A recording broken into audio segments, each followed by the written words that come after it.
Menurut gue film Indonesia satu ini adalah film Indonesia yang sebenarnya lumayan potensial, tapi sayangnya dia tayang di momen yang kurang tepat karena persaingan di bioskop kali ini lumayan ketat dan agak susah. Kita bahas.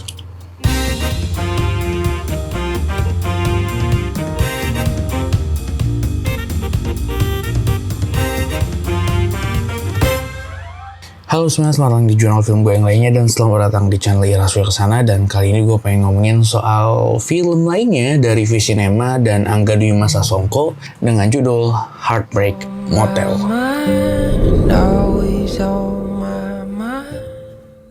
Oke, jadi sebenarnya gue pengen disclaimer dulu kalau misalnya ketika gue nonton film ini ada beberapa hambatan yang sebenarnya gue rasakan. Kayak pertama, di belakang ada mas-mas sama mbak-mbak yang ngobrol terus di belakang gue. Dan yang kedua, gue sebenarnya hitungannya terlambat masuk. Gue masuk tuh ketika adegan flashback sebelum logo film. Dan kemudian di depan gue ada ibu-ibu yang sering banget buka HP dan main IG. Serta proyektor bioskop yang waktu itu gue pakai buat nonton yang menurut gue rasanya agak kurang. Oke, langsung kita coba bahas. Menurut gue, film Heartbreak Motel ini adalah film adaptasi novel dari Angga Dwi Masa Songko yang menurut gue juga menghadirkan treatment yang lumayan menarik sebenarnya. Walaupun menurut gue bisa gue bilang kalau misalnya film kali ini ya jauh dari performa maksimal yang bisa dikeluarkan oleh sang sutradara. Nah, gue bakal coba sebutin dulu kekurangan besar yang gue temuin di film ini. Gue ngerasa kalau misalnya kekurangan besarnya ini kerasa di gimana mereka berusaha menuliskan naskah ini. Upaya mereka melakukan penulisan non-linear menurut gue tuh agak berbenturan sama bagaimana mereka memberikan perkenalan karakter dan pendalaman karakter yang proper kepada penonton. Gimana kita bisa kenal sama karakternya, invest sama karakternya, atau mungkin kita empati sama karakternya. Jadi di satu sisi kita harus pakai otak kita untuk menyusun puzzle yang non-linear ini, tapi di sisi lain otak kita juga harus bekerja dengan porsi yang pas untuk bisa nyerap emosi yang disampaikan sama karakternya. Sehingga gue ngerasa di paruh awal film ini nih kerasa agak cepat. Ya, tapi kalau kita udah ngerti gimana film ini bekerja gitu ya, kayak penggunaan non-linearnya atau bagaimana karakter di sini gitu, kita bakal lebih enak untuk menikmatinya. Tapi menariknya menurut gue penggunaan alur non-linear ini seenggaknya ngasih rasa penasaran dan puas dalam mengikutinya. Jadi teka-teki akan kapan ini terjadi, yang mana duluan yang terjadi, dengan ketika kita akhirnya realize kayak gimana susunan waktunya, nah itu ngasih sensasi tersendiri ketika nonton film ini. Nah, secara production value, gue ngerasa kalau misalnya film ini nih bukan effort terbaik dari sang sutradara, kayak yang gue bilang tadi. Tapi semuanya masih bisa gue katakan sebagai sesuatu yang cantik dan estetik untuk dinikmati. Soundtrack, memang kedengeran agak berlebihan menurut gue penggunaannya. Tapi di beberapa titik menurut gue soundtrack yang dibikin sama Abel Horai ini kayak berhasil menggambarkan suasana yang diinginkan. Gue bisa lihat kalau kebanyakan di sini mereka pengen ngegambarin semacam suasana yang kesannya tuh cemas, ambigu, gak jelas, dan ya yang sejenisnya lah. Penggunaan lighting juga menurut gue jadi aspek yang bisa gue bilang cukup indah. Lighting paling cantik yang paling gue ingat itu ada di adegan awal, di sequence awal ketika para pemain ini kayak Ava ataupun Reza latihan di semacam panggung teater gitu. Lightingnya cantik banget menurut gue. Kalau secara sinematografi gak ada yang baru kalau gue lihat. Ya tapi bisa gue bilang ya cukup diperhatikan lah. Bukan film yang mengabaikan sinematografi yang gitu-gitu aja gitu. Ya sebutin lah kayak adegan shot refleksi kacanya si Ava atau kayak bayangan Reja yang muncul di shot yang pakai leading line. Yang itu loh yang pas si Avanya ngerasa kena panic attack.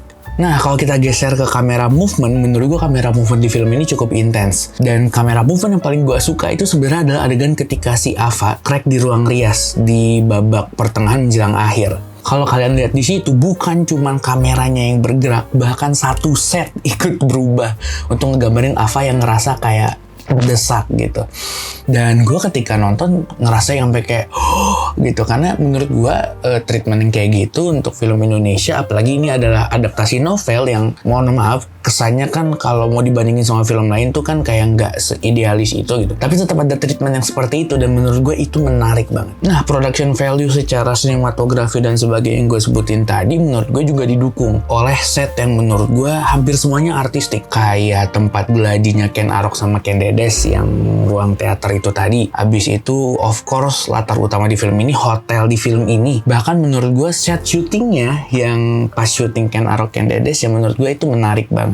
Dan gue juga bisa appreciate lah wardrobe yang dipakai sama karakter-karakter di dalam film ini gitu. Nah, gue pengen nyebutin soal detail kecil yang kayaknya gue temuin, tapi gue ragu apakah ini memang detail yang memang dibikin atau sekedar karena kualitas proyektor yang agak kurang.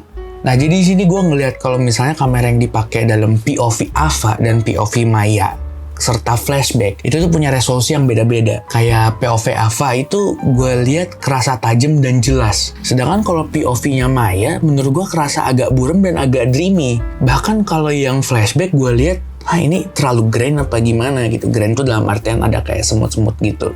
Walaupun sekali lagi gue ragu itu apakah memang seperti itu kelihatannya atau memang proyektornya yang agak kurang. Tapi gue agak yakin sebenarnya sama detail kecil yang gue tangkep ini adalah ketika gue ngelihat perbedaan POV di set yang sama, khususnya di set hotel. Nah, setelah gue bahas soal teknisnya, gue pengen nyoba bahas soal value yang ingin diangkat dari film ini. Karena menurut gue film ini nih khususnya ceritanya ini ada semacam value yang bisa gue dapetin gitu. Ya mungkin ini lebih ke arah ini sih, pembahasan ke produk awal film ini berupa novel. Nah, gue ngeliat kalau misalnya garis besar film ini adalah tentang jati diri dan kepura-puraan, tentang kapan kita dalam tanda kutip acting dan kapan kita adalah diri kita yang asli. Karena tanpa disadarin ya, gue juga berpendapat kalau misalnya kita nih hidup ini ada beberapa kali ya kita acting gitu. Dan selain tentang kapan kita itu acting, film ini juga berusaha ngegambar perasaan yang timbul di dalam kedua kehidupan itu. Yang mana yang asli, yang mana yang rekayasa gitu. Dan gue lihat kalau misalnya film ini, cerita ini nih menggunakan karakter seorang aktris tuh sebenarnya untuk menyampaikan pesan itu dengan lebih gamblang gitu. Ke dalam seorang profesi yang pekerjaannya ya memang berkecimpung dalam hal itu gitu. Tentang tentang jati diri gitu. Dan di sini gue lihat karakter aktris ini, si Ava ini ditambahin trauma sebagai penggambaran trauma tuh sebagai salah satu variabel yang cukup berpengaruh dalam bagaimana kita mengidentifikasikan diri gitu. Menurut gue kalau ngomongin soal value yang kayak gitu, film satu ini nih bisa dibedah lebih jauh lagi gitu. Dan menurut gue secara value kita bakal lebih dapet sih kalau misalnya kita baca novelnya. Mungkin. Oke, jadi kesimpulannya menurut gue film Heartbreak Motel ini adalah sebuah film adaptasi novel dari Angga Dwi Mas Sasongko dan Visinema yang menurut gue cukup memperhatikan estetika di dalamnya. Walaupun dalam segi adaptasi screenplay ya agak tabrakan satu sama lain yang kata gue itu tadi. Tapi secara production value sendiri menurut gue film ini cukup memperhatikan ya. Dan punya estetikanya tersendiri menurut gue. Dan secara value, cerita yang diangkat ini punya value yang bisa kita elaborasikan ke banyak hal gitu. Bukan cuma tentang percintaan ya, apalagi kalau kita lihat dari bagaimana posternya disajikan, sebenarnya ceritanya jauh lebih dalam daripada itu. Jadi gimana menurut kalian soal film Heartbreak Motel ini? Gue gak tahu film ini bakal bertahan berapa lama di bioskop, karena menurut gue jadwal saat ini tuh lumayan ketat juga gitu ya. Jujur pilihan film yang pengen gue nikmatin di bulan ini juga agak banyak dan agak bertabrakan dengan dalam tanda kutip pekerjaan gue gitu. Jadi ya gitu aja pembahasan dari gue. Langsung aja komentar di bawah kalau misalnya ada pendapat lain. Sampai jumpa di film berikutnya, dan seperti biasa di channel gue, sebarkan racun.